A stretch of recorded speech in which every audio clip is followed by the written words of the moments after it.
Hello everyone.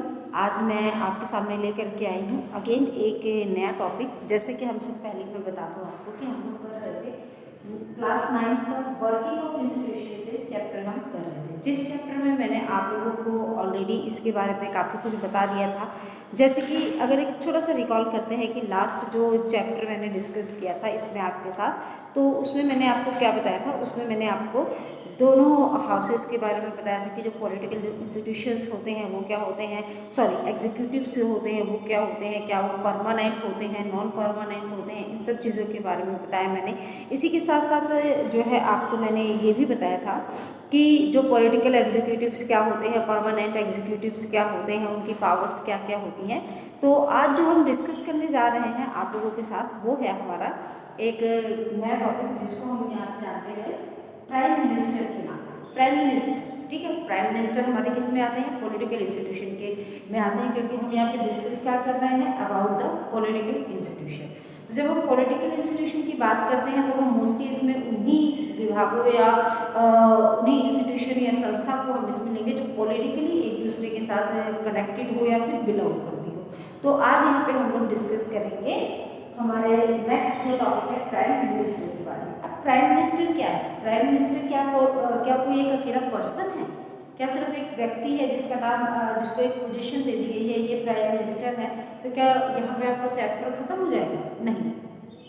क्यों? क्योंकि prime minister जो है ये अपने आप में ही क्या है, यहाँ पर ये प्राइम मिनिस्टर अपने आप में ही जो है ये एक संस्था का काम जो है वो यहाँ पर कर रहे हैं। अब आप सोचेंगे वो कैसे, जो बात आती है यहाँ पे प्राइम मिनिस्टर की, प्राइम मिनिस्टर खुद अपने आप में एक संस्था है। वो इसलिए क्योंकि वो ऑलरेडी अगर देखें तो ऑल ओवर एक हेड के तौर पर उनको जाना जाता है और उनके नीचे बहुत सारे लोग जो है वो वर्क करते हैं, बहुत सारे मंत्री जो है उनके ऑर्डर को फॉलो भी करते हैं। तो इस तरीके से भी हम यहाँ पे कह सकते हैं कि ये एक संस्था है। Prime minister is not only a person but he and she also the most important institution in the country.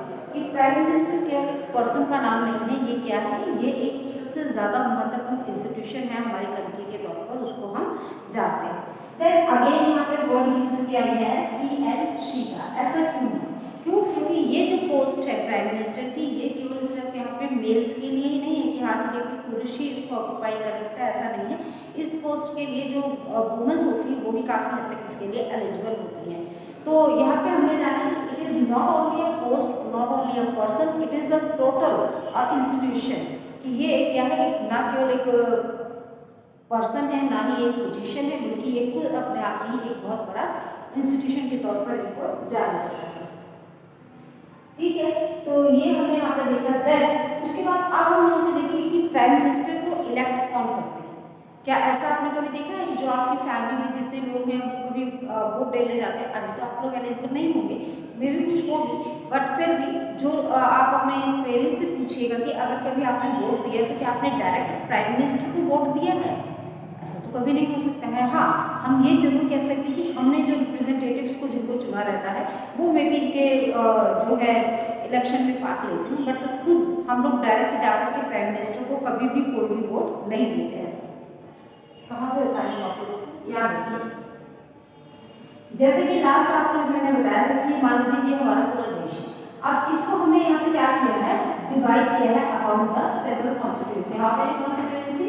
There is 543 plus 2 वो जिन्हें यहाँ पर मनोनीत किया जाता है, यहाँ पे जिनकी जो है प्रेसिडेंट के द्वारा जिनको यहाँ पे अपॉइंट किया जाता है। तो हमारी जो पूरी कंट्री कितने में यहाँ पे होगी आपकी 543 कॉन्स्टिट्यूएंसी में डिवाइड। अब इस 543 कॉन्स्टिट्यूएंसी में से मान लीजिए इस कॉन्स्टिट्यूएंसी में अगर कुछ मेंबर्स जो है यहाँ पे आपके राज्यसभा के होंगे तो कुछ यहाँ पर लोकसभा के होंगे। तो ये जो मेंबर्स जो यहाँ पे जीते हैं वो क्या कहलाते हैं, वो कहलाते हैं एमपी, मतलब मेंबर ऑफ पार्लियामेंट के तौर पर इनको जाना जाता है। अब ये जो मेंबर ऑफ पार्लियामेंट होते हैं इनमें से आगे चल करके क्या होते हैं, हमारे लिए जो है प्रेसिडेंट का भी चुनाव किया जाता है। अब क्योंकि प्रेसिडेंट का जब चुनाव होता है तो प्रेसिडेंट का चुनाव हम लोग डायरेक्ट नहीं करते, बल्कि ये किसके द्वारा होता है, प्रेसिडेंट का चुनाव जो है वो यहाँ पर प्रेसिडेंट के द्वारा किया जाता है। प्रेसिडेंट जब मैं इसलिए आगे इसके बारे में आपको पढ़ाऊंगी तब मैं इसमें आपको और डिटेल के अकॉर्डिंग बताऊंगी कि प्रेसिडेंट की भूमिका क्या रहती है, तब उसमें इन बातों को मैं आपको बताऊंगी। बट जो है yet there is no direct election to the post of the PM and president appointed by PM.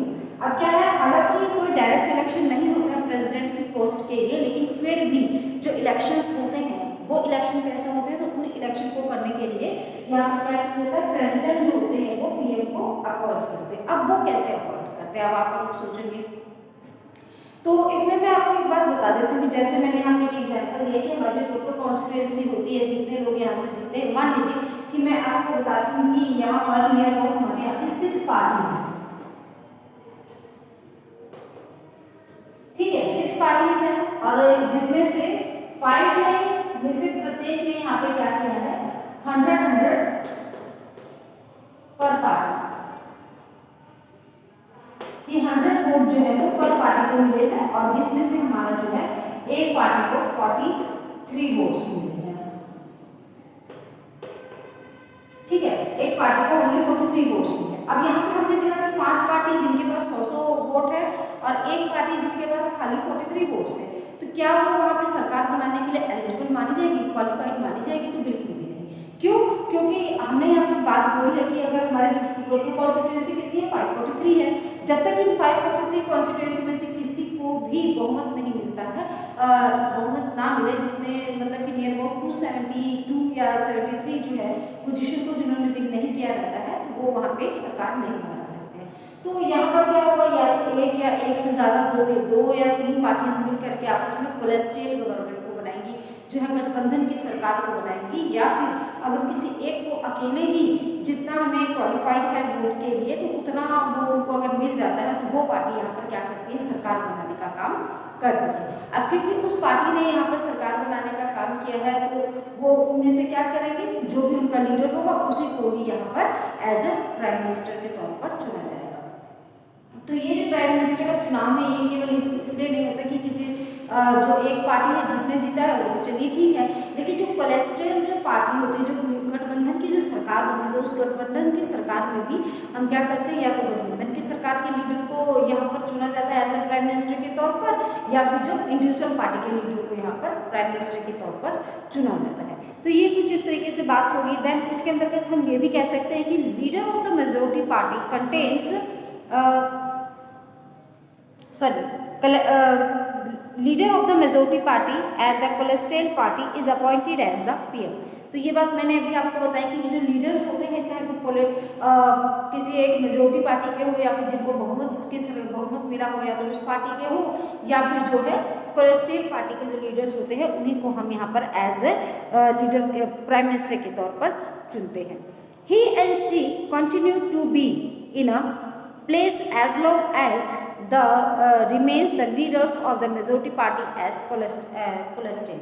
अब प्राइम मिनिस्टर है, प्राइम मिनिस्टर के चुनाव के बारे में भी मैंने आपको बता दिया है कि किस तरीके से इनका चुनाव होता है। तो अब हम यहाँ पर ये भी देखते हैं कि जो है प्राइम मिनिस्टर का चुनाव होने के बाद प्राइम मिनिस्टर कितने लंबे समय तक वो अपने पोजीशन के ऊपर रह सकते हैं।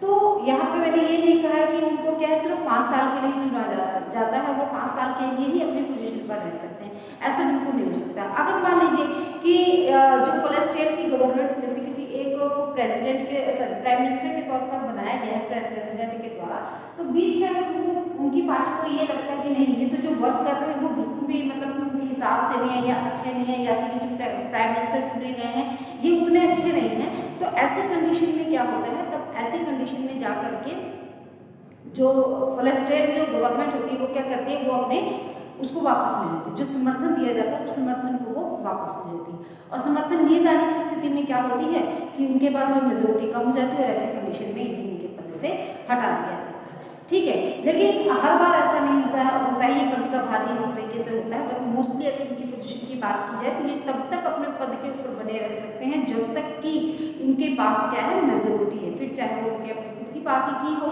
जो उन्होंने इंडिविजुअली हासिल कर रखी होती है, या फिर जो है ये कोलेस्ट्रियल गवर्नमेंट की हो जिसके जो गठबंधन की जो सरकार है, या तो उनके द्वारा ये मेजोरिटी को यहाँ पर दी जाती है। तो ये कुछ चीज़ें हैं जो हमें ऑलरेडी प्राइम मिनिस्टर के बारे में 1 by 1 पढ़ा है। If you have don't remind anything then I will call you about it. So again आपको मैं बता देती हूँ कि जो ये था इस तरह की जस्ट छोटा सा एक इंट्रोडक्शनरी पार्ट था यहाँ पर अबाउट द प्राइम मिनिस्टर। इसके आगे का जितना जो पोर्शन है, इनकी जो शक्तियाँ हैं वो भी हम आगे डिस्कस करेंगे।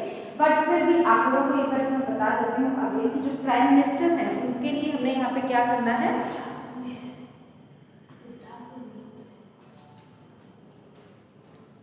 कि जो प्राइम मिनिस्टर है उसके बारे में मैं ऑलरेडी आपको यहाँ पे बता चुकी हूँ कि किस तरीके से जब तक मेजोरिटी रहती है, जिस पार्टी में मेजोरिटी रहती है कि उनको उनके स्थान के लिए चुना जाता है।